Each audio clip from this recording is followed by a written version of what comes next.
Hello students, we are continuing holding company accounts. So in this lecture, we will discuss one example based on mutual owings. It means how to make adjustment of mutual owings in consolidated balance sheet.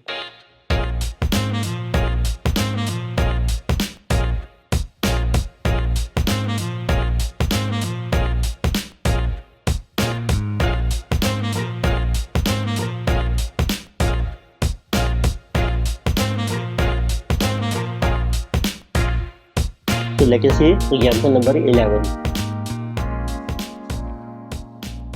So in this example, data given is X Limited acquired as investment 15,000 shares of S Limited for rupees 1,65,000 on 1st July 2022.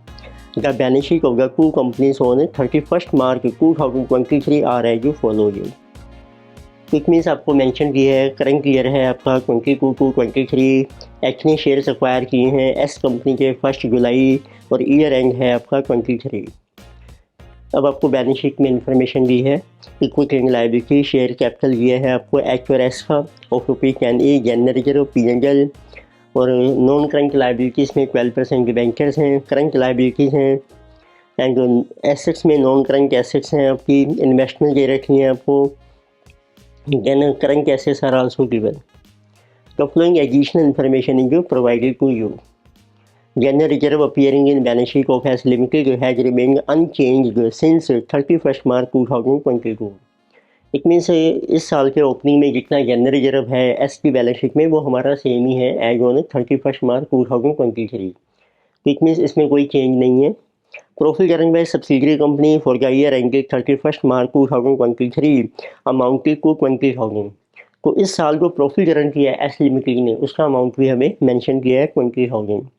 तो अब देखो P&L में दिया है हमें total balance है 25,000 S की books में। इट मीन्स ओपनिंग बैलेंस था हमारा 5,000। तो स्टार्ट करते हैं, इसका टाइम स्केल बनाते हैं। तो सबसे पहले देखिए आपको इन्फॉर्मेशन दी है क्वेश्चन में, what is given information. So current year is 2022 to 23. So it means year is starting on 1st April 2022 and it will end on 31st March 2023. अब एच ने शेयर्स एक्वायर किए हैं 1st जुलाई 2022। देखो acquisition is 1st जुलाई 2022। फिर आप देखिए H का कितना शेयर है, H share actually share acquire किए हैं 15,000 share of subsidiary company. Subsidiary का देखो टोटल शेयर आपको मिल जाएंगे बैलेंस शीट में 10 रुपीज़ का शेयर है, शेयर कैपिटल है 2,50,000, इसको 10 से डिवाइड कीजिए, टोटल शेयर हैं आपके 25,000 into 100। It means H share is 60%। तो बैलेंस आपका आ जाएगा माइनॉरिटी इंटरेस्ट, तो क्या कीजिए 40%। फिर आपको करंट ईयर का प्रॉफिट कैलकुलेट करने की ज़रूरत नहीं है, वो हमें पहले से ही मेंशन किए हैं। फिर आपको कुछ एडजस्टमेंट दी हैं इसमें। 1 फरवरी को एस ने गुड्स सेल किए हैं एच को कॉस्टिंग 8,000 4 रुपीज़ 10,000, 40% इसमें से अनसोल्ड हैं जिसे कि mutual owing sell goods by S company को एच कंपनी। तो ये है हमारी अपस्ट्रीम ट्रांजेक्शन।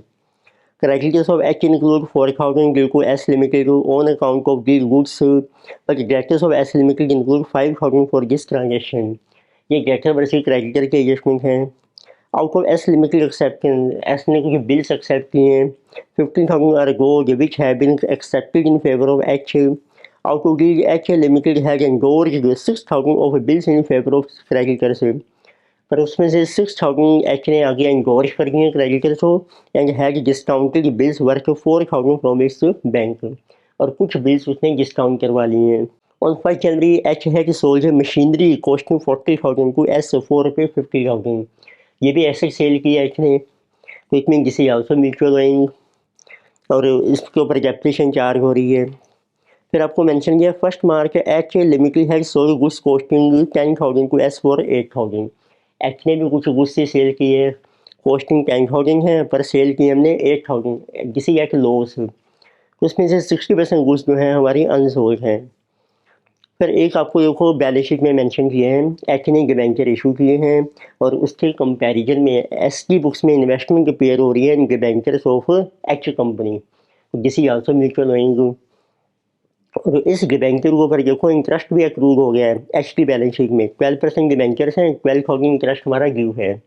अब आपको जस्ट में मेंशन किए हैं, S has not recorded interest accrue on investment in debentures of H limited. तो इट मीन्स एस को जो इंटरेस्ट मिलना था उसको अभी रिकॉर्ड नहीं किया है एस की बुक्स में। तो इट मीन्स हमें जो एस की बुक्स हैं उसको पहले उसका प्रॉफिट जो है वो हमें करेक्ट करना पड़ेगा। तो लेके सी first of all second working note बना लेते हैं, calculation of profit of S limited. So for the year, for current year which is 2022 to 23, देखो आपको टोटल प्रॉफिट हमें मेंशन किया है, कोई एस ने अर्न किया है सेकंड एडजस्टमेंट में 20,000 profit earn by S company, तो दिस इज गिवन 20,000। फिर एक सेकंड आपको एडजस्टमेंट करनी है, जब एस के पास कोई इन्वेस्टमेंट है जैसे इन डिबेंचर्स में या preference share of holding company, उसको रिवैल्यू कीजिए आप। क्योंकि इन्वेस्टमेंट की जो कॉस्ट अपीयर हो रही है एस की बैलेंस शीट में 24,000 है, इसकी फेस वैल्यू है 25,000। इसको रिवैल्यू करेंगे टू एक्स से फेस वैल्यू, तो उसमें हमें गेन हो जाएगा, plus gain on revaluation of investment in debentures of H company. उसकी फेस वैल्यू है 25 और आपकी कॉस्ट है 24,000, तो 1,000 का आपको गेन हो रहा है। फर्दर इसके ऊपर आपको इंटरेस्ट भी मिलना है, जो भी हमने रिकॉर्ड नहीं किया है उसकी आप एंट्री कीजिए एस की बुक्स में, तो उसकी एंट्री बन जाएगी बुक्स ऑफ एक्स। उसको हम लिखेंगे इंटरेस्ट एक्रूड, ये इंटरेस्ट रिसीवेबल, ये जो इंटरेस्ट एक्रूड हो रहा है डिबेंचर पे ये एस को मिलना है, तो उसकी एसेट बन जाएगी इंटरेस्ट रिसीवेबल अकाउंट डेबिटेड, और ये इनकम भी है आपकी, इसमें इसको पी एंड एल में आप क्रेडिट कर दीजिए to P and L account. कितना इंटरेस्ट देखो मिलेगा आपको, 25,000 की फेस वैल्यू है, उसके ऊपर आप कैलकुलेट कर लीजिए, उसका इंटरेस्ट है जैसे कि 12%, तो दिस विल बी 3,000। तो ये इसको रिसीवेबल है, इसके लिए एस के लिए एस ने पे करना है, इंटरेस्ट एक्रूव हो रहा है और ये म्यूचुअल ओइंग भी बन जाएगी, उसको हम एलिमिनेट कर देंगे। विच मीन्स अब इस प्रॉफिट में आप ऐड कीजिए interest receivable on investment in debenture, तो this is 3,000। So this will be correct profit of a subsidiary company for current year 24,000। अब हम शो कर सकते हैं statement of distribution of equity of subsidiary company. So third we are showing a statement of distribution of equity of subsidiary company। Equity में हम consider करते हैं जो भी शेयर कैपिटल है सब्सिडियरी का और जितने भी उसके रिजर्व एंड सरप्लस हैं, इसका परफॉर्मा देखिए आप। तो first of all we are showing equity as on date of acquisition. इसमें हम दो चीज़ें इंक्लूड करते हैं, number 1 share capital and second is capital profits. फिर आपने कैलकुलेट करनी है equity after acquisition, so equity of subsidiary company after acquisition, so it includes profit earning by subsidiary after acquisition which is called revenue profits of subsidiary company. तो let us write what are it's opening balances. सबसे पहले देखो आपको मिलेगा share capital of a subsidiary company, this is 2,50,000। So then we have a general reserve of a subsidiary company, this one is same as it was on date of acquisition, this is 40,000। फिर आपको देखना है P and L में कितना balance था आपका, तो आपको कुछ सब्सिडियरी के पी एंड एल में बैलेंस दिया है 40,000 सॉरी 25,000, और इसमें मेंशन किया था सेकंड एडजस्टमेंट में profit earning by subsidiary equal 20। इसमें ये जो हमें दिया है ना कि कितना प्रॉफिट अर्न किया सब्सिडियरी ने, ये हमारा इंक्लूड है इस पी एंड एल में, तो उसमें 25 माइनस 20 5,000 था हमारा ओपनिंग बैलेंस। फिर आप लीजिए करंट ईयर प्रॉफिट, उसकी टाइम रेशो बन जाएगी, 1 जुलाई को आपने शेयर एक्वायर किए हैं तो 3 मंथ्स हमारे प्री के माने जाएंगे और 9 months post acquisition, 3:9। Current year का करेक्ट प्रॉफिट है 24,000, इसको डिवाइड करो 1:3 में, 4 से 6,000 is capital profit, 18,000 is revenue profit.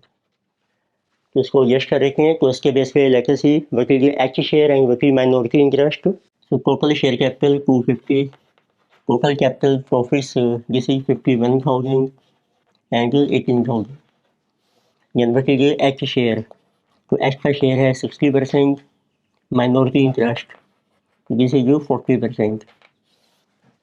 So 60% is 1,50,000, 40% 1 lakh rupees, then 51,000 into 60%, 30,600, 20,400. Then it is 18,000 into 60%, 10,800, and do 40%, 7,200. So now we can calculate the cost of control. So fourth item is cost of control, which may be goodwill और capture करें. तो पहले आप देखिए बच्चे cost of investment in shares of subsidiary company, ये आपको दिया एस टी बैलेंस शीट में. दिस इज 1,65,000, इसी कॉस्ट ऑफ इन्वेस्टमेंट. फिर आपको देखना है एक्स्ट्रा कितना शेयर है in equity of subsidiary company as on acquisition date. तो उसमें हम दो चीज़ें लेते हैं, share capital and capital profits. तो this is 150 plus 30,600, total is 180,600. तो आप देखेंगे जो आपका एक्स्ट्रा शेयर है in equity of subsidiary this is more can cost, so this will be capital. This is coming 15,600. अब आपको कैलकुलेट करना है consolidated P and L and minority interest, पर उससे पहले अब हम एडजस्टमेंट्स करते हैं जितनी आपको एडजस्टमेंट दी हैं. तो फर्स्ट आप देखिए ये एडजस्टमेंट हम कर रहे हैं इनका books of holding company, adjustments in books of holding company, जैसे जिसे जो वर्किंग आउट नंबर 5. तो सबसे पहले आप देखिए थर्ड पॉइंट में मेंशन किया है on 1 February S had sold to H goods costing 8,000 for 10,000. तो इतनी से अपस्ट्रीम ट्रांजेक्शन है, तो एस ने गुड्स सेल किए हैं एच को, तो इसकी कॉस्ट देखो आपको दी है. तो this cost is given to be 8,000 और उसका सेल प्राइस आपको दिया है जिसे 10,000. तो इट मीन्स एच के लिए कॉस्ट बन जाएगी 10,000 and 40% of these goods remaining unsold big H, और इसमें 40% आपकी अनसोल्ड हैं. तो जो गुड्स आपकी अनसोल्ड हैं 40% मीन्स 4,000 की, उसमें जो प्रॉफिट इंक्लूड है which is earn by S, उसको आपने एलिमिनेट करना है. तो उस केस में देखिए प्रॉफिट किसने अर्न किया है, profit made by subsidiary company. जब सब्सिडरी अर्न करती है ये प्रॉफिट डिवाइड हो जाता है होल्डिंग के शेयर में और माइनॉरिटी में. तो आपकी एडजस्टमेंट एंट्री क्या होगी, profit and loss account debited. जो एक्स्ट्रा शेयर है वो पी&एल में से आप डेबिट कीजिए, माइनॉरिटी इंटरेस्ट अकाउंट डेबिटेड, और जो माइनॉरिटी का शेयर है वो माइनॉरिटी में डेबिट हो जाएगा. और स्टॉक के लिए आप बना लीजिए रिजर्व टू स्टॉक रिजर्व. आप देखो कितना प्रॉफिट इंक्लूड है आपका. तो इस 10,000 में टोटल प्रॉफिट है 2,000, तो मीन्स 2,000 प्रॉफिट है आपका और टोटल जो सेल वैल्यू है 10. अब इसमें से अनसोल्ड स्टॉक है 40% मीन्स 4,000, तो इसका प्रॉफिट आ जाएगा आपका 800. उसमें से देखो 60% शेयर है एच का 480 और 40% है माइनॉरिटी 320. ये आपकी एडजस्टमेंट एंट्री पास हो जाएगी. सेकंड देखो आपको मेंशन किया है criterias of H include 4,000 due to S. H के बुक्स में क्रेडिटर्स हैं कि उसने 4,000 पे करना है, बट उसी अमाउंट के डेटर्स हैं एस की बुक्स में 5,000. इट मीन्स एच ने कुछ पेमेंट कर दी है जो अभी एच को रिसीव नहीं हुई है, तो डेटर्स को एलिमिनेट कीजिए क्रेडिटर्स को. तो अब हम डेबिट करेंगे क्रेडिटर्स. क्रेडिटर्स देखो हैं ये हैं एच की बुक्स में 4,000, creditors of H this is 4,000 and to debtors of S this is 5,000. इतनी जो डिफरेंस आ रहा है, अब एच ने के जो क्रेडिटर्स हैं एच ने को पेमेंट कर दी है पर अभी सब्सिडरी को रिसीव नहीं हुई है, जिसकी कहा गया cash in credit that will be 1,000. तो स्टॉक रिजर्व आपको ध्यान रखना है कितना आपने एडजस्ट करना है. तो ये जो स्टॉक रिजर्व बनाया था पहले ये एच के पी&एल से माइनस होगा, माइनॉरिटी में से माइनस हो जाएगा. डेटर क्रेडिटर की एडजस्टमेंट सिर्फ बैलेंस शीट में करेंगे, क्रेडिटर डेटर रिड्यूस कर देंगे, कैश इन क्रेडिट हम एज एसेट शो कर देंगे.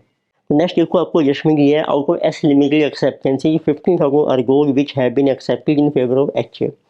एस के बिल्स पेबल हैं, एच की बुक्स में बिल्स रिसीवेबल हैं, पर उसमें से उसने 6,000 को इंडोर्स कर दिया क्रेडिटर्स को. तो and it had discounted bills worth rupees 4,000 from its bank. कुछ में जो क्रेडिटर्स को आपने देख लिए हैं तो वो भी एच के बिल्स में से रिड्यूस हो जाएंगे। तो अब देखो एच टी बुक्स में कितने बिल रिसीवेबल हैं और एस टी बुक्स में बिल्स पेबल कितने हैं। तो नेक्स्ट एडजस्टमेंट हम कर रहे हैं बिल्स पेबल बिल्स रिसीवेबल की। तो देखो बिल्स पेबल हैं 15,000 और एच टी बुक्स में बिल्स रिसीवेबल रह जाएंगे 6,000 इंगोर हो गए हैं वो भी माइनस कर दो और जो डिस्काउंट हो गए हैं 4,000 के वो भी माइनस कर दो, इसमें 10,000 लेस हो जाएंगे। अब सिर्फ 5,000 के जो हैं वो कॉमन बिल्स हैं हमारे, उनको आपने एलिमिनेट करना है। एंट्री बन जाएगी bills payable of S to bills receivable किसी ऑफ एच कंपनी। ओनली वे जो कॉमन अमाउंट हमने आपको एलिमिनेट करना है इनको, किसी ओनली 5,000। तो नेक्स्ट आपको एडजस्टमेंट दिया है 1 जनवरी एच ने एक सेल की है मशीनरी कॉस्टिंग 40,000 टू एस 50,000 की। तो किसी डाउनस्ट्रीम ट्रांजेक्शन एच ने एक मशीनरी सेल किया है एस को, इसकी कॉस्ट देखो आपको दी है 40,000 सीपी और इसकी सेल प्राइस है 50,000 और ये आपने सेल किया है 1 जनवरी 2023। अब इसके ऊपर मशीनरी के ऊपर डेप्रिसिएशन भी चार्ज हो रही है 10%। अब आप देखो इस मशीनरी की कितनी वैल्यू है एस की बुक्स में, बल्कि WBB ऑफ दिस मशीनरी, इसके ऊपर डेप्रिसिएशन चार्ज हो जाएगी जनवरी से लेकर मार्च तक। इट मीन्स 3 महीने की, 3 महीने की डेप्रिसिएशन देखो आपकी बन रही है 50,000 इंटू 10% इंटू 3 डिवाइडेड बाई 12, जैसे 1250। उसकी WBB है 50,000 माइनस 1250, जिसे 48,750। अब ये जो मशीनरी एस की बुक्स में है इसमें एक्ट ने प्रॉफिट बेयरन किया था, उसको हमने एलिमिनेट करना पड़ेगा। ये डाउनस्ट्रीम ट्रांजेक्शन है, सारा प्रॉफिट एक्ट ने अर्न किया था तो इसकी हम एंट्री कर देंगे। तो इसको आप एच के P&L में डेबिट कीजिए और मशीनरी की वैल्यू में से आप माइनस कर दीजिए। तो उसकी देखो क्या एंट्री होगी, उसकी देखो एंट्री बन जाएगी profit and loss account debited to machinery note. Profit आपको कैलकुलेट करना है 50,000 में टोटल प्रॉफिट है हमारा 10, ये है 50 में, तो how much is profit in 48,750। तो इतनी जो WBB है ना उसमें कैलकुलेट करो कितना प्रॉफिट हमारा इंक्लूड है, जैसे 1/5 तो डिवाइडेड बाय 5 9750। तो ये एंट्री हो जाएगी आपकी 9750 से। तो नेक्स्ट आपको एक और एडजस्टमेंट दी है ऑन 1 मार्च एक्ट ने गुड्स सेल किए हैं कॉस्टिंग 10,000 टू एस फॉर 8,000। अब एक्ट ने सेल की एस को, ये भी आपकी डाउन स्ट्रीम है, तो इट मीन्स अनदर एडजस्टमेंट कीजिए। तो अब एक्ट ने सेल की है एस को, इसकी जो CP है वो आपको दी है 10,000 बट ये हमने सेल किया है SP 8,000। इट मीन्स ये लॉस पे सेल हो रही है, पर लॉस हम कभी लिमिट करते हैं जब इसकी फुल कॉस्ट रिकवर हो रही है, it mean loss is recoverable. अब आपको मेंशन किया है 60% गुड्स हमारी अनसोल्ड हैं, तो एस के पास जो स्टॉक है इसमें से 60% आपकी अनसोल्ड है। एक और फर्दर देखो आपको मेंशन किया है net realisable value of the goods is more than original cost price. अब जो ये गुड्स हैं उसकी NRV जिसे more than original cost price, इसका मतलब है कि फुल कॉस्ट हमारी रिकवर हो रही है मार्केट में, तो अब आपने जो लॉस है अनसोल्ड स्टॉक में उसको एलिमिनेट करना है। तो उसकी एंट्री क्या होगी, स्टॉक पे वैल्यू इंक्रीज कर देंगे हम। और ये सेल किसने की थी, एच ने, ये डाउन स्ट्रीम है तो सारा लॉस हुआ था एस एच को, तो उसके P&L में आप कर लीजिए क्रेडिट टू P&L जिसे जो को एच कंपनी। तो आप देखो कितना है 60% अनसोल्ड है हमारी, तो 60% होगी इसकी 6,000, ये ओरिजिनल कॉस्ट आ गई और इसकी वैल्यू है 60% 8,000 में 4,800, तो उसमें इसका लॉस है 1,200। तो 1,200 से आपने स्टॉक को इंक्रीज करना है और उसको कंसोलिडेटेड P&L में एडजस्ट करेंगे। और एक लास्ट एडजस्टमेंट देखिए हमें S has not recorded interest accrual investment in debenture, ये हमने पहले ही एडजस्ट कर ली है। अब कैलकुलेट करके हम what is minority interest and to consolidated P&L। Space कम है जैसे ये हमें वर्किंग नोट है इसकी ज़रूरत पड़ेगी अभी। तो सबसे पहले चलो देखते हैं माइनॉरिटी इंटरेस्ट।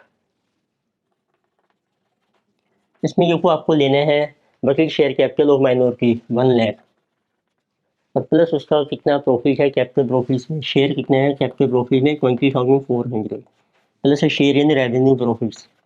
इसमें से अब आपको माइनस करना है, एक हमने माइनॉरिटी इंटरेस्ट डेबिट किया था जिसे ये स्टॉक रिजर्व 320, ये आपका माइनस हो जाएगा। बस और कोई एडजस्टमेंट नहीं है माइनॉरिटी की, सो this will B this is stock reserve, so this will be total minority interest। So 1,20,400 plus 7,200 minus 320. So minority interest is 127,280. तो नेक्स्ट आपको कैलकुलेट करना है अब एच का कंसोलिडेटेड पीएनएल कितना है। लेट अस से माइनॉरिटी इंटरेस्ट आपकी है 6th adjustment, 7th working note लीजिए कंसोलिडेटेड पीएनएल। इसमें देखो आपको लेना है एच का कितना पीएनएल है, एच बैलेंस इन पीएनएल या आपको दिया है एच की बैलेंस शीट में। तो एच का पीएनएल का बैलेंस है 80,000। इसमें देखो आप प्लस कीजिए उसका शेयर कितना है रेवेन्यू प्रॉफिट्स में, शेयर इन रेवेन्यू प्रॉफिट्स जिसे 10,800। फिर आपने एडजस्टमेंट करनी है। एक तो हमने स्टॉक रिजर्व हमने क्रिएट किया है जो पीएनएल में से माइनस होगा, माइनस स्टॉक रिजर्व जिसे 480। फिर जो आपने ये एंट्री पास की थी एचनिक मशीनरी सेल की थी उसमें प्रॉफिट इंक्लूड है हमारा जिसे अनरियलाइज्ड प्रॉफिट, ये माइनस हो जाएगा, minus unrealised profit in machinery which has been sold by holding company to subsidiary company और इसका प्रॉफिट है 9750। फिर आपने देखा है कि लॉस था हमारा अनरियलाइज्ड लॉस, ये अपने ऐड बैक करना है पीएनएल में, प्लस जिसे जो अनरियलाइज्ड लॉस ऑन स्टॉक तो जिसे जो 1200। तो this will B total balance. So 90,800 minus 480 minus 9750 plus 1200 81,770. So now we can prepare consolidated balance sheet. ये देखो 7th आइटम है आपका कंसोलिडेटेड पीएनएल और एक 6th आइटम की आपकी minority interest which we have calculated 127,280. So let us see consolidated balance sheet of H and S as on 31st March 2023. So first we have equity and liabilities. So first heading is shareholder funds. तो show कीजिए working note number, then details and final amount in rupees. So first we have a share capital of H company. So this equity share capital of H company is 9 lakh rupees. So then we have a general reserve of H company, this is 60,000. फिर आपने calculate किया है consolidated PNL. So consolidated PNL is this one 81,770। फिर एक आपने goodwill या capital reserve calculate किया था, तो जिस वाले कैपिटल रिजर्व देखिए जिस वाले कमिंग जिस वाले 15,600। तो उसका आपने एक वर्किंग नोट भी बनाया था, वर्किंग नोट नंबर वाले 4, नोट नंबर इज 4 और कंसोलिडेटेड पीएनएल का जो वर्किंग नोट नंबर है जिसे ये नंबर 7। फिर आप शो कीजिए minority interest separately, second item minority interest जिस वी हैव कैलकुलेटेड एट पर वर्किंग नोट नंबर 6। तो इसकी वैल्यू है 127,280। फिर आपके पास है non current liabilities number 3rd heading, उसमें आप शो कीजिए 12% की डिवेंचर्स। होल्डिंग की बुक्स में डिवेंचर्स हैं 1 लाख के और उसमें से कुछ सब्सिडरी के पास हैं विच इज 25,000 फेस वैल्यू। तो इट मीन्स म्यूचुअल ओइंग का माइनस कर दो, अब रह जाएंगे आपके net debenture 75,000। So then we have current liabilities, इसमें भी आपके म्यूचुअल ओइंग्स हैं। तो करंट लायबिलिटीज में देखिए आपको मिलेंगे बिल्स पेबल हैं, क्रेडिटर्स हैं and one is debenture interest accrued, debenture interest accrued. तो let us see total bills payable. सो बिल्स पेबल आप ऐड कीजिए 40 + 20, ये है 40,000 + 20। फिर एक अपने म्यूचुअल ओइंग्स के हमने माइनस किए थे, so these were 5,000। It means remaining is our 55,000। Then we have creditors. तो क्रेडिटर्स आप देखेंगे दोनों के बन रहे हैं जैसे 38 + 30, इसमें भी कुछ हमारी म्यूचुअल ओइंग्स की। तो क्रेडिटर्स में इंक्लूड है आपके दीज वर 4,000, जैसे 34 + 30 64,000। डिवेंचर इंटरेस्ट एक्रूड टोटल देखो डिवेंचर इंटरेस्ट है 12,000, इसमें से कुछ सब्सिडरी को रिसीव होना है विच इज रिसीवेबल 3,000। तो इट मीन्स नेट रहेगा आपका 9,000। This is your liability side. Okay, next we have assets. तो first is our non current assets. इसमें देखो आपको मिलेंगे property plant and equipment PPE and जो फर्नीचर. इसमें हमने एक मशीनरी के अगेंस्ट रिजर्व बनाया था. PPE है आपका 7 लाख 1,50,000. इसमें अनरियलाइज्ड प्रॉफिट माइनस कर दो मशीनरी का 9,750. फर्नीचर की वैल्यू है आपकी 90 + 70. ये मैंने 1000 में शो करके फिगर. टोटल वैल्यू मशीनरी की बन रही है तो 850 माइनस 9,750 इसे 840 250. फर्नीचर की 160. इन्वेस्टमेंट देखो आपकी एलिमिनेट हो जाएंगी. जो होल्डिंग के पास इन्वेस्टमेंट है इन शेयर्स में और जो सब्सिडरी के पास है इन डिबेंचर्स में. Then we have current assets. तो करंट एसेट्स की वैल्यू यहाँ शो कर रखे हैं. सेकंड आइटम ये करंट एसेट्स.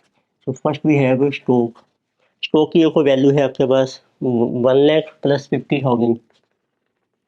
इसमें हमने एक स्टॉक रिजर्व बनाएगा 800 का.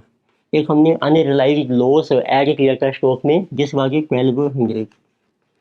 तो इसमें 400 ऐड हो जाएगा 1,50,000 to 400.